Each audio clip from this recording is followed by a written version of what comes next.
Hi hello friends, ಎಲ್ಲರಿಗೂ ನಮಸ್ಕಾರ. ನಾನು ನಿಮ್ಮ ರೇಖಾ. ಎಲ್ಲರೂ ಹೇಗಿದ್ದೀರಾ? ಚೆನ್ನಾಗಿದ್ದೀರಾ ಅಂತ ಭಾವಿಸ್ತಾ ಹೊಸದಾಗಿ ನಮ್ಮ ಚಾನಲ್ನ ನೋಡ್ತಾ ಇದ್ದೀರಾ ಅಂದರೆ ರೇಖಾ ಟ್ಯಾಲೆಂಟ್ ಚಾನಲ್ನ ಈಗಲೇ ಸಬ್ಸ್ಕ್ರೈಬ್ ಮಾಡ್ಕೊಳ್ಳಿ. ಇವತ್ತಿನ ವಿಷಯ ಬಂದ್ಬಿಟ್ಟು ಎಲ್ಲ ಹೆಣ್ಮಕ್ಳಿಗೆ ಮನೆಯಲ್ಲಿ ಇರಬೇಕಾಗಿರುವಂಥ ಒಂದು ವಸ್ತು ಬಗ್ಗೆನೇ ನಿಮ್ಮ ಜೊತೆ ಶೇರ್ ಮಾಡ್ಕೊತಾ ಇದ್ದೀನಿ. ನನಗೆ ಗೊತ್ತಿರೋ ಅಷ್ಟು ಈ ವಿಡಿಯೋದಲ್ಲಿ ತಿಳಿಸ್ಕೊಡ್ತೀನಿ. ಕಂಪ್ಲೀಟಾಗಿ ವಿಡಿಯೋನ ಲಾಸ್ಟ್ ಗಂಟ ನೋಡಿ. ಏನಪ್ಪ ಅಂತೀರಾ, ನನ್ನ ಹತ್ರ ಇರುವಂಥ ಸೆರಾಮಿಕ್ ಕಲೆಕ್ಷನ್ನ ನಿಮ್ಮ ಜೊತೆ ಹಂಚ್ಕೊತಾ ಇದ್ದೀನಿ. ಸೆರಾಮಿಕ್ ಪಾತ್ರೆಗಳನ್ನ ಕೆಲವೊಂದು ಆನ್ಲೈನಲ್ಲಿ ತರಿಸ್ಕೊಂಡಿದ್ದೀನಿ. ಅದು ಯಾವ ಥರ ಇದ್ದಾವೆ ಮತ್ತು ಅದನ್ನು ಉಪಯೋಗಿಸೋದು ಯಾವ ರೀತಿ ಮತ್ತು ಮೇಂಟೆನೆನ್ಸ್ ಮಾಡೋದು ಯಾವ ಥರ, ಅದೆಲ್ಲ ಕಂಪ್ಲೀಟಾಗಿ ತಿಳಿಸ್ಕೊಡ್ತೀನಿ. ತುಂಬಾ ಸೂಪರಾಗಿ ಬಂದಿದ್ದಾವೆ ಕಲೆಕ್ಷನು. ಖಂಡಿತ ನೀವು ಇಷ್ಟಪಟ್ಟರೆ ಲಿಂಕ್ ಕೊಡ್ತೀನಿ, ಅಥವಾ ಕೋಡ್ ಏನಾದರೂ ಇದ್ರೆ ಕೋಡ್ ನಂಬರು ಕೊಡ್ತೀನಿ. ಯೂಸ್ ಮಾಡ್ಕೊಂಡು ನೀವು ಬೈ ಮಾಡ್ಕೋಬಹುದು. ಖಂಡಿತ ವಿಡಿಯೋನ ಎಲ್ಲೂ ಮಿಸ್ ಮಾಡ್ದಿರ ಲಾಸ್ಟ್ ಗಂಟ ನೋಡಿ. ಇವತ್ತಿನ ವಿಡಿಯೋ ನಿಮ್ಗೆ ಇಷ್ಟ ಆಯ್ತು ಅಂದ್ರೆ ಒಂದು ಲೈಕ್ ಮಾಡಿ, ಫ್ಯಾಮಿಲಿ ಫ್ರೆಂಡ್ಸ್ಗೂ ಶೇರ್ ಮಾಡಿ. ಬನ್ನಿ ಇವಾಗ ಏನೇನು ತಗೊಬಂದಿದ್ದೀನಿ ಅಂತ ನೋಡ್ಕೊಬರೋಣ.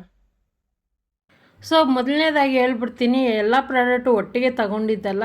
ಒಂದು 2-3 ತಿಂಗಳು ನಾನು ಒಂದೊಂದೇ ನೋಡಿ ಆ್ಯಡ್ ಕಾರ್ಟಲ್ಲಿ ಹಾಕಿಟ್ಕೊಂಡು ಪ್ರೈಸು ಜಾಸ್ತಿ ಆಗುತ್ತೆ ಇಲ್ಲ ಕಡಿಮೆ ಆಗುತ್ತೆ ನೋಡ್ಕೊಂಡಿದ್ದು ನನ್ನ ಬಜೆಟ್ಗೆ ನಾನು ತೊಗೊಂಡಿರೋದು. ಮೊದಲನೇದಾಗಿ ಇದು ಬಂದ್ಬಿಟ್ಟು 1/2 ಲೀಟರ್ದು ಆಯಿಲ್ದಿದು. ಇದನ್ನು ನೀವು ಆಯಿಲ್ ಬಾಟ್ಲಾಗಿ ಯೂಸ್ ಮಾಡ್ಕೋಬೋದು, ಅಥವಾ ಡೈನಿಂಗ್ ಟೇಬಲ್ ಮೇಲೆ ಫ್ಲವರ್ ವಾಸ್ ಥರನೂ ಯೂಸ್ ಮಾಡ್ಕೋಬೋದು. ಯಾರಿಗಾದ್ರೂ ಗಿಫ್ಟು ಕೊಡ್ಬೋದು. ಎಲ್ಲ ಪ್ರಾಡಕ್ಟ್ದು ಲಿಂಕ್ ಇದ್ರೆ ಕೊಡ್ತೀನಿ. ಅಥವಾ ನೀವೇನಾದರೂ ಮೀಶೋ ಆ್ಯಪ್ ಯೂಸ್ ಮಾಡ್ತಾ ಇದ್ದೀರ ಅಂದರೆ ಮೀಶೋದು ಕೋಡ್ ನಂಬರ್ನ ನಾನು ಸ್ಕ್ರೀನ್ ಮೇಲೆ ಕೊಟ್ಟಿರ್ತೀನಿ. ನೀವು ಸರ್ಚಿಂಗಲ್ಲಿ ಹೋಗ್ಬಿಟ್ಟು ಈ ಕೋಡ್ ನಂಬರ್ ಹಾಕಿದ್ರೆ ಈಸಿಯಾಗಿ ನೀವು ಅದೇ ಪ್ರಾಡಕ್ಟ್ನ ಬೈ ಮಾಡ್ಕೋಬೋದು. ಅಥವಾ ಲಿಂಕ್ ಏನಾದರೂ ಬೇಕಂದರೆ ಲಿಂಕು ಕೊಟ್ಟಿರ್ತೀನಿ, ಅದ್ರ ಮೇಲೆ ನೀವು ಕ್ಲಿಕ್ ಮಾಡಿದ್ರೆ ಕೂಡ ನಿಮಗೆ ಲಿಂಕ್ ಓಪನ್ ಆಗುತ್ತೆ. ಪ್ರತಿಯೊಂದು ಮನೆಗೆ ಯೂಸ್ಫುಲ್ ಆಗಿರೋದೆ. ಅದರಲ್ಲೂ ಸೆರಾಮಿಕ್ಕು ಅಡುಗೆ ಮನೆಯಲ್ಲಿ ಮುಖ್ಯವಾಗಿ ಇರಬೇಕಾಗಿರೋದು ಸೆರಾಮಿಕ್ ಪಾತ್ರೆಗಳು. ಇದು ತುಂಬಾ ಪಾಸಿಟಿವ್ ಎನರ್ಜಿ ತರುತ್ತೆ, ಅಡುಗೆ ಮನೆಯಲ್ಲಿ ಒಂದು ಲುಕ್ಕು ಕೊಡುತ್ತೆ, ಮತ್ತು ನಮಗೆ ಇದನ್ನು ಕ್ಲೀನ್ ಮಾಡೋದಕ್ಕೆ ಮೇಂಟೈನ್ ಮಾಡೋದಕ್ಕೆ ತುಂಬಾ ಯೂಸ್ ಆಗುತ್ತೆ. ಇದು ಕೂಡ ಒಂದು ಆಯಿಲ್ದು ಬಾಟಲ್, ಆಯಿಲ್ದು ಅಂತಲೇ ಹೇಳ್ಬೋದು. ಇದು 1 ಲೀಟ್ರ್ ಆಯಿಲ್ದು. ಇದನ್ನು ನಾನು ಶೋ ಪೀಸಾಗಿ ಯೂಸ್ ಮಾಡ್ತಾಯಿದ್ದೀನಿ. ಯಾಕಂದರೆ ನಾನು ಆಯಿಲ್ ಜಾಸ್ತಿ ಬೇರೆ ಗಾಜಿನ ಪಾತ್ರೆ, ಸ್ಟೀಲ್ ಪಾತ್ರೆಯಲ್ಲಿ ಗಾಜಿನ ಪಾತ್ರೆ ಯೂಸ್ ಮಾಡ್ತೀನಿ. ಸ್ವಲ್ಪ ರಫ್, ನಾನು ಜಾಸ್ತಿ ಬೇಗನೆ ಫಾಸ್ಟಾಗಿ ಕೆಲಸ ಮಾಡೋದ್ರಿಂದ ಆ ಥರ ನಾನು ಅದಕ್ಕೆ ಆಯಿಲ್ ಹಾಕಿಟ್ಟಿಲ್ಲ. ನಿಮಗೆ ಕಂಫರ್ಟಬಲ್ ಅಂದರೆ ಆಯಿಲ್ ಯೂಸ್ ಮಾಡ್ಕೋಬೋದು.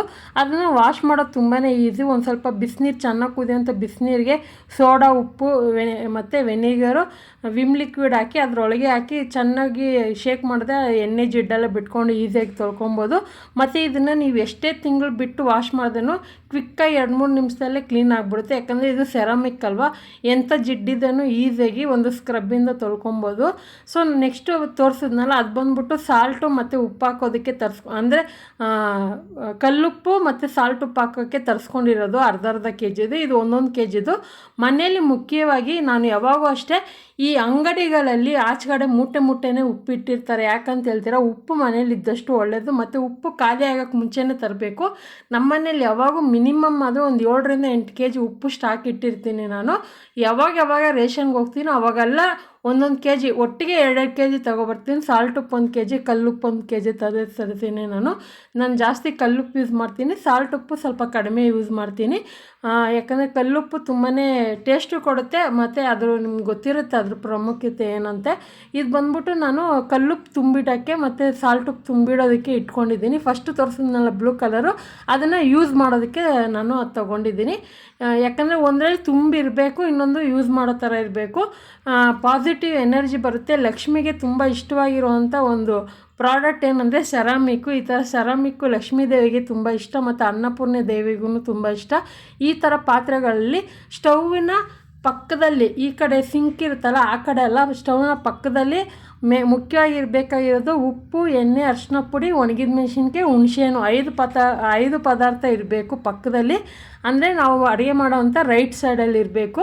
ನೆನ್ಪಿಟ್ಕೊಳ್ಳಿ.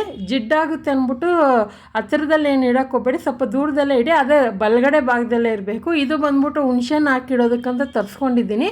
ಇದು ಬಂದ್ಬಿಟ್ಟು ಈ ಮಾಡಲು ಚೆನ್ನಾಗಿದೆ, ಮತ್ತು ಇದಕ್ಕೆ ಲಾಕ್ ಕೊಟ್ಟಿದ್ದಾರೆ, ಅಂದರೆ ಸಿಲಿಕಾನ್ದು ರಬ್ಬರ್ ಕೊಟ್ಟಿದ್ದಾರೆ, ಈಸಿಯಾಗಿ ಲಾಕ್ ಆಗುತ್ತೆ.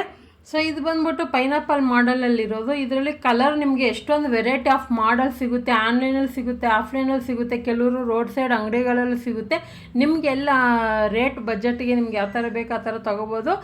ನಾನು ಇದನ್ನೆಲ್ಲ ಒಂದೇ ತಿಂಗಳಲ್ಲಿ ತರಿಸ್ಕೊಂಡಿಲ್ಲ, ಒಂದು 2-3 ತಿಂಗಳಲ್ಲಿ ಒಂದೊಂದೇ ತರಿಸ್ಕೊಂಡಿದ್ದು. ಮತ್ತು ಇದರಲ್ಲಿ ಇನ್ನೊಂದು ಏನು ಮಿಸ್ ಅಂದರೆ, ಒಂದು ಟಿಶ್ಯೂ ಹೋಲ್ಡರ್ ತರಿಸ್ಕೊಂಡಿದ್ದೆ. ಬರ್ತಾನೆ ಅದನ್ನು ಪುಡಿ ಆಗಿ ಮಾಡಿ ಎತ್ಕೊಬಂದಿದ್ರು. ಇದನ್ನೆಲ್ಲ ಕರೆಕ್ಟಾಗಿ ಬಂದಿತ್ತು ನನಗೆ. ಸೊ ಇದನ್ನು ನೀವು ಡೈನಿಂಗ್ ಟೇಬಲ್ ಮೇಲೆ ಡೆಕರಾಗಿ ಯೂಸ್ ಮಾಡ್ಕೋಬೋದು. ಡ್ರೆಸ್ಸಿಂಗ್ ಟೇಬಲಲ್ಲಿ ಕೂಡ ನೀವು ಇದರಲ್ಲಿ ಏನಾದರೂ ಕಾಸ್ಮೆಟಿಕ್ ಹಾಕಿಟ್ಕೊಬೋದು. ಮತ್ತು ಇದು ಕರೆಕ್ಟಾಗಿ ಕುತ್ಕೊಳ್ಳುತ್ತೆ, ಯಾವುದೇ ರೀತಿ ಜರುಗೋದಿಲ್ಲ, ಬೀಳೋದಿಲ್ಲ, ಕರೆಕ್ಟಾಗಿರುತ್ತೆ, ನೋಡೋದಕ್ಕೂ ಲುಕ್ಕಾಗಿರುತ್ತೆ. ಖಂಡಿತ ಕೆಲವ್ರಿಗೆ ಕಿಚನಲ್ಲಿ ಒಂದೇ ಥರ ಇರಬೇಕನ್ನೋರು ಇಷ್ಟಪಡೋರು ಇರ್ತಾರಲ್ಲ, ಅಂಥವ್ರು ಕೂಡ ಒಂದೇ ಥರ ಕಲರಲ್ಲಿ ಒಂದೇ ಮಾಡಲಲ್ಲಿ ನಿಮ್ಗೆ ಎಷ್ಟೊಂದು ವೆರೈಟಿ ಸಿಗುತ್ತೆ, ತೊಗೊಬೋದು. ಇದು ಬಂದ್ಬಿಟ್ಟು ಒಣಗಿದ ಮೆಣಸಿನ್ಕಾಯಿ ಹಾಕಿಡೋದಕ್ಕಂತ ತೊಗೊಂಡೆ. ಆದರೆ ಇವಾಗ ಸದ್ಯಕ್ಕೆ ಹುಣ್ಸೆಹಣ್ಣು ಹಾಕಿಟ್ಟಿದ್ದೀನಿ. ಫಸ್ಟು ತೋರಿಸಿದ್ನಲ್ಲ ಹುಣ್ಸೆಹಣ್ಣು ಹಾಕೋದಕ್ಕೆ, ಅದನ್ನು ಖಾಲಿ ಬಿಟ್ಟಿದ್ದೀನಿ. ಅದರಲ್ಲಿ ಒಣಗಿದ ಮೆಣಸಿನ್ಕಾಯಿ ಹಾಕ್ಕೊಳ್ಳೋಣ ಅಂತ ಸದ್ಯಕ್ಕೆ ಇದರಲ್ಲಿ ಹುಣ್ಸೆಹಣ್ಣು ಹಾಕಿಟ್ಕೊಂಡಿದ್ದೀನಿ. ಈ ಥರ ಸೆರಾಮಿಕ್ ಪಾತ್ರೆಗಳಲ್ಲಿ ಹುಣ್ಸೆಹಣ್ಣು, ಉಪ್ಪು ಮತ್ತು ಅರಿಶಿನ ಪುಡಿ ಈ ಥರ ಎಲ್ಲ ಹಾಕಿಟ್ರೆ ತುಂಬಾ ಒಳ್ಳೆಯದು. ಅರಿಶಿನ ಪುಡಿ ನಾನು ಯೂಸ್ ಮಾಡಿಲ್ಲ, ಗಾಜಿನ ಬಾಟ್ಲಲ್ಲಿ ಇಟ್ಟಿದ್ದೀನಿ. ಉಪ್ಪು, ಒಣಗಿದ ಮೆಣಸಿನ್ಕಾಯಿ ಮತ್ತು ಹುಣ್ಸೆಹಣ್ಣೆಲ್ಲ ಈ ಥರ ಬಾಟ್ಲಲ್ಲಿ ಹಾಕಿಟ್ರೆ ಇದರಲ್ಲಿ ಇನ್ನೊಂದು ಏನು ಬೆನಿಫಿಟ್ ಅಂದರೆ ನೋಡಿ, ಇದರಲ್ಲಿ ಗ್ಯಾಪ್ ಇಲ್ಲ, ಯಾವುದೇ ರೀತಿ ಹುಳ ಹೋಗೋದಿಲ್ಲ, ಕರೆಕ್ಟಾಗಿ ಲಾಕ್ ಆಗಿರುತ್ತೆ, ನೋಡೋದಕ್ಕೂ ಕಿಚನಲ್ಲಿ ಲುಕ್ಕಾಗಿರುತ್ತೆ. ನಾನು ಲಾಸ್ಟಲ್ಲಿ ಕಿಚನ್ದು ಒಂದು ವೀಡಿಯೋ ಹಾಕಿದ್ದೀನಿ, ಖಂಡಿತ ನಿಮಗೆ ಇಷ್ಟ ಆಗುತ್ತೆ. ಲಾಸ್ಟ್ ಗಂಟ ಮಿಸ್ ಮಾಡ್ದಿರ ನೋಡಿ, ಕಿಚನ್ ವೀಡಿಯೋ ಹಾಕಿದ್ದೀನಿ ಯಾವ ಥರ ಜೋಡಿಸಿಟ್ಟಿದ್ದೀನಿ ಅಂತ. ಮತ್ತು ನಾವು ತಂದಿದ ತಕ್ಷಣ ಇದನ್ನು ಹಾಗೆ ಯೂಸ್ ಮಾಡಬಾರ್ದು, ಚೆನ್ನಾಗಿ ತೊಳೆದು ವಾಶ್ ಮಾಡಿ ಯೂಸ್ ಮಾಡ್ಕೋಬೇಕು. ಮತ್ತು ಇನ್ನೊಂದು ಏನಂದರೆ, ನಿಮಗೆ ಆದಂಥ ಒಂದೊಂದು ಕಲರ್ ಇರುತ್ತೆ. ನನ್ನ ಮೈಂಡಲ್ಲಿ ಯಾವಾಗೂ ಕೆಲವೊಂದು ವಿಷಯದಲ್ಲಿ ಒಂದೇ ಥರ ಕಲರ್ ಇಷ್ಟಪಡ್ತೀನಿ, ಕೆಲವೊಂದರಲ್ಲಿ ಮಲ್ಟಿ ಕಲರ್ ಇಷ್ಟಪಡ್ತೀನಿ. ಅದೇ ಥರ ಮಲ್ಟಿ ಕಲರಲ್ಲಿ ನಾನು ತರಿಸ್ಕೊಂಡಿರೋದು. ಮತ್ತು ಕಿಚನಲ್ಲಿ ಇವಾಗ ಇನ್ನೊಂದು 3-4 ಶೆಲ್ಫ್ ಆಲ್ರೆಡಿ ನಾನು ವಿಡಿಯೋ ಹಾಕಿದ್ದೆ ನಿಮಗೆ, ನೀವು ನೋಡಿರ್ತೀರ. ನಾನು ಈ ಮನೆಗೆ ಬಂದು ಹೊಸದ್ರಲ್ಲಿ ಕಿಚನಲ್ಲಿ ಶೆಲ್ಫುಗಳು ಅಂದರೆ ಸ್ಟ್ಯಾಂಡ್ಗಳು ತರಿಸಿಟ್ಕೊಂಡಿದ್ದೀನಿ. ಅದರಲ್ಲಿ ಇವಾಗ ಇದೊಂದು ಸೇರ್ಪಡೆ ಆಗಿದೆ ವುಡ್ಡಂದು. ಸೊ ನಿಮಗೆ ಇದು ಕೂಡ ಅಷ್ಟೇ 500 ರೂಪಾಯಿ ಒಳಗಡೆ, ಅಂದರೆ ಒಂದು 400 ರೂಪಾಯಿ ಒಳಗಡೆ ಸಿಗುತ್ತೆ. ಇವಾಗ ಇದು ಈಸಿಯಾಗಿ ನಾವೇ ಫಿಟ್ ಮಾಡ್ಕೋಬೋದು, ಸ್ಕ್ರೂ ಕೊಟ್ಟಿರ್ತಾರೆ. ನೀವು ಪಿಕ್ಚರಲ್ಲಿ ಅಥವಾ ಅದು ನೋಡಿಕೊಂಡು ನೀವು ಇದನ್ನು ಫಿಟ್ ಮಾಡ್ಕೋಬೋದು. ಒಂದು ಫೋಟೋಗಳು ಹಾಕಿರ್ತಾರೆ, ಇಲ್ಲಾಂದರೆ ಕೆಲವರು ರಿವ್ಯೂ ಕೊಟ್ಟು ವೀಡಿಯೋಗಳು ಹಾಕಿರ್ತಾರೆ, ನೀವು ಅದರಲ್ಲಿ ಕೂಡ ನೋಡ್ಕೊಬೋದು. ಇಲ್ಲೋ ಅದರಲ್ಲೇ ಒಂದು ಪೇಪರ್ ಕೊಟ್ಟಿರ್ತಾರೆ ಯಾವ ಥರ ಫಿಟ್ ಮಾಡಬೇಕಂತ, ನೀವು ಅದನ್ನು ನೋಡ್ಕೋಬೋದು. ಇಲ್ಲಾಂದರೆ ನಿಮ್ಗೆ ತೋರಿಸ್ತಾ ಇದ್ದೀನಿ ನೋಡಿ, ಈ ಥರ ಈಸಿಯಾಗಿ ಹಾಕ್ಬಿಟ್ಟು ಆ ರಿಂಗ್ ಥರ ಇರುತ್ತಲ್ಲ ಅದನ್ನು ಲಾಕ್ ಮಾಡೋದು ತುಂಬಾ ಈಸಿ. ಇದನ್ನು ನೀವು ಯಾರಿಗಾದ್ರೂ ಗಿಫ್ಟಾಗೂ ಕೊಡ್ಬೋದು. ಮತ್ತು ಇದನ್ನು ಕಿಚನ್ಗೆ ಯೂಸ್ ಮಾಡಬೇಕಂತೇನಿಲ್ಲ, ಇದನ್ನು ನೀವು ಡ್ರೆಸ್ಸಿಂಗ್ ಟೇಬಲಲ್ಲಿ, ಹಾಲಲ್ಲಿ ಎಲ್ಲಿ ಬೇಕಾದರೂ ಡೆಕರ್ ಪೀಸಾಗಿ ಯೂಸ್ ಮಾಡ್ಕೋಬೋದು. ಇವಾಗ ನೋಡ್ತಾ ಇರ್ಬೋದು ಎಲ್ಲ ಪ್ರಾಡಕ್ಟು ನಾನು ನಿಮ್ಮ ಜೊತೆ ಶೇರ್ ಮಾಡ್ಕೊಂಡಿದ್ದೀನಿ. ಎಲ್ಲ ಕಲರಲ್ಲೂ ಇದೆ, ಗ್ರೀನು, ಯೆಲ್ಲೋ, ಬ್ಲೂ, ಆರೆಂಜು, ಈ ಥರ ಸ್ಕೈ ಬ್ಲೂ ಎಲ್ಲ ಕಲರಲ್ಲೂ ಇಟ್ಕೊಂಡಿದ್ದೀನಿ. ನನಗಂತೂ ಎಲ್ಲನೂ ಇಷ್ಟ ಆಯಿತು. ಇವಾಗ ಕಿಚನಲ್ಲಿ ಯಾವ ಥರ ಜೋಡಿಸಿದ್ದೀನಿ ಅನ್ನೋದನ್ನ ತೋರಿಸ್ತೀನಿ. ಮೊದಲನೇದಾಗಿ ಇದೆಲ್ಲ ಫಸ್ಟು ತರಿಸ್ಕೊಂಡಿರೋದು, ಅದನ್ನು ನಿಮಗೆ ಶಾರ್ಟ್ ವೀಡಿಯೋಗಳಲ್ಲಿ ತೋರಿಸಿದ್ದೀನಿ. ನಿಮಗೆ ಎಲ್ಲ ಪ್ರಾಡಕ್ಟು ಲಿಂಕ್ಗಳು ಕೊಡ್ತೀನಿ, ಬೇಕಂದರೆ ಬೈ ಮಾಡ್ಕೊಳ್ಳಿ. ಮತ್ತು ಮನೆಯಲ್ಲಿ, ಅಡುಗೆ ಮನೆಯಲ್ಲಿ ಮುಖ್ಯವಾಗಿ ಸೆರಾಮಿಕ್ ಪಾತ್ರೆ ಇರಲೇಬೇಕು. ಗಾಜಿನ ಪಾತ್ರೆ ನಿಮಗೆ ಕಂಫರ್ಟಬಲ್ ಇಲ್ಲ ಅಂದರೆ ಸೆರಾಮಿಕ್ ಆದರೂ ಒಂದು 5-6 ಪಾತ್ರೆ ಆದರೂ ಇಡಿ. ನೋಡಿ ಇದರಲ್ಲ ಸಾಲ್ಟ್ ಹಾಕಿಟ್ಟಿದ್ದೀನಿ ನಾನು ಡೈಲಿ ಯೂಸ್ಗೋಸ್ಕರ. ಮತ್ತು ಕೆಲವೊಂದು ಡೆಕರಾಗಿ ಯೂಸ್ ಮಾಡಿದ್ದೀನಿ. ಇದೆಲ್ಲ ನಾನು ಆವಾಗ ಹೋಲ್ಸೇಲ್ ಅಂಗಡಿಗಳಲ್ಲಿ ತೊಗೊಬಂದಿರೋದು, ಇವಾಗ ಸ್ವಲ್ಪ ಚೇಂಜ್ ಮಾಡ್ತಾಯಿದ್ದೀನಿ, ಹಂಗಾಗಿ ಇದನ್ನೆಲ್ಲ ತರಿಸ್ಕೊಂಡಿರೋದು. ಸೊ ನಾನು ಸಾಯೋ ಗಂಟನೂ ಸೆರಾಮಿಕ್ ಪಾತ್ರೆ ಯೂಸ್ ಮಾಡಬೇಕಂತಲೇ ಫಿಕ್ಸ್ ಆಗಿಬಿಟ್ಟಿದ್ದೀನಿ. ಗಾಜಿನ ಪಾತ್ರೆ, ಸೆರಾಮಿಕ್ ಪಾತ್ರೆ ಇವಾಗ ಎಲ್ಲ ವಾಶ್ ಮಾಡಿ ಚೆನ್ನಾಗಿ ಡ್ರೈ ಆದಮೇಲೆ ಫಿಲ್ ಮಾಡಿ ಇಟ್ಕೊಂಡಿದ್ದೀನಿ. ಇವಾಗ ಕಿಚನಲ್ಲಿ ಕೌಂಟರ್ ಟಾಪ್ ಈ ಥರ ಇದೆ, ನೋಡ್ತಾ ಇರ್ಬೋದು. ಈ ಥರ ನೋಡಿ ಮೇಲೆ ಎಲ್ಲ ತೋರಿಸ್ತಾ ಇದ್ದೀನಲ್ಲ, ಇದರಲ್ಲಿ ಕಲ್ಲುಪ್ಪು ಮತ್ತು ಸಾಲ್ಟುಪ್ಪು ಹಾಕಿಟ್ಟಿದ್ದೀನಿ. ಸೊ ಕಟ್ಲರಿಗೆ ಚಾಕುದು ಹಾಕಿಟ್ಟಿದ್ದೀನಿ, ಇನ್ನೊಂದರಲ್ಲಿ ಸ್ಪೂನೆಲ್ಲ ಹಾಕಿಟ್ಟಿದ್ದೀನಿ.